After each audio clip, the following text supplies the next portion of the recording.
Hi, thanks for watching. This is Jessie, and I'm going to be reviewing All Systems Red by Martha Wells.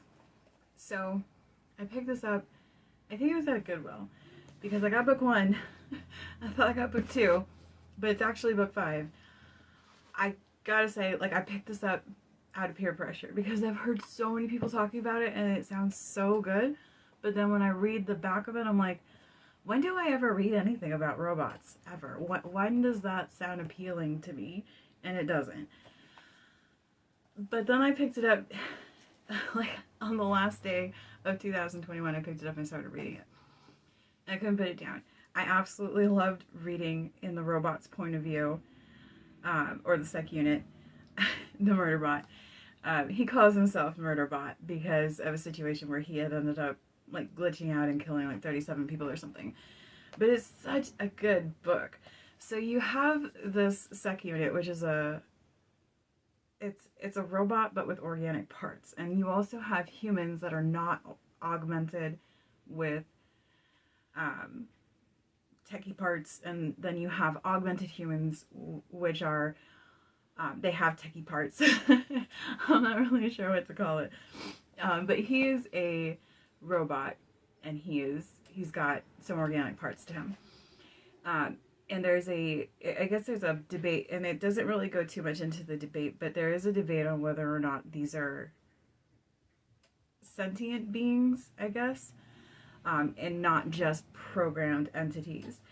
And he is sent with a team to explore an allegedly previously unexplored planet. And while they're there, there's another team on the planet too. So there's only supposed to be 2 teams. There's another team on the planet, and they stop responding to signals, and they just kind of go silent. And so the sec unit, he really just wants to be left alone to watch a series that he's downloaded. He is binge watching Sanctuary Moon is what's happening, and he wants to be left alone. And don't we all know that feeling? Whether it's binge watching a TV show and we don't want to be bothered with work, or, it's reading a series that we just want to, kind of leave reality for a while and sit down and just totally immerse ourselves in it. And that's basically all this robot wants. Oh, I forgot to mention, he has hacked his governor model. So he's a rogue unit, but he doesn't want anybody knowing. And so this team that he's assigned to, he stays assigned to them. They don't bother him too much. They don't make him just stand around and do nothing. They leave him to his own devices when they don't need him, and so that allows him to get that entertainment time in where he's watching Sanctuary Moon. And so they want to talk about his feelings when they realize that he has feelings, and he's like, I'm not that human. And it's amusing to watch, and it's so interesting to read this from the robot's point of view. I can't tell you enough, because you'll relate to it, because the way that she writes this robot is almost as if she's writing about every introverted hermit bookworm that ever lived. I kid you not. You'll relate. If you're an introverted person, if you have problems in social settings, you'll relate to this so much. It reminded me so much not only of myself, but more importantly, it reminded me of my best friend. Hi, Carol. This is why I recommended this book to you, because there's some parts in here I'm like, oh my god, I can totally see that being Carol writing this. And it's a phenomenal book, and I did not expect to like it this much.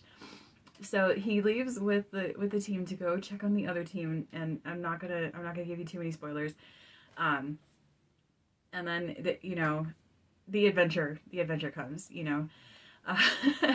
but it's such a good book, and not just the storyline, because it really is an interesting storyline. There's surprises in here that you weren't really expecting, with the kind of mellow beginning, and the ending was interesting and obviously led the way for more books. Like I said, I thought I had book 2. I don't. I have book 5. So now I gotta get books 2, 3, 4, and 6, because I think there's a total of 6, and read them all. And so I'm going to be talking about that in another video, where I'm talking about my 2022 to read list, which I already put out, and it's already getting blown to pieces. Anyways, this book was What would I give this book? I'd probably give this book a 4.25 out of 5. It is really good. I really recommend it. It's such a short book. I even told my boss, and my boss doesn't, he doesn't read, but he does ask me for recommendations for his wife who reads. And so I was like, you gotta read this book. And so hopefully he'll read it and then recommend it to his wife and she'll read it. And everybody's gonna end up having read these murder diary books because they're actually really, really good. Even if you're not a science fiction person, even if you're not a robot person, or, you know, somebody who thinks that any of that sounds interesting at all, I guarantee you that you're gonna find something in this book that's gonna be like, huh, that's really interesting. Alrighty, I'll stop talking about it now. Thank you so much for watching. Like and subscribe below.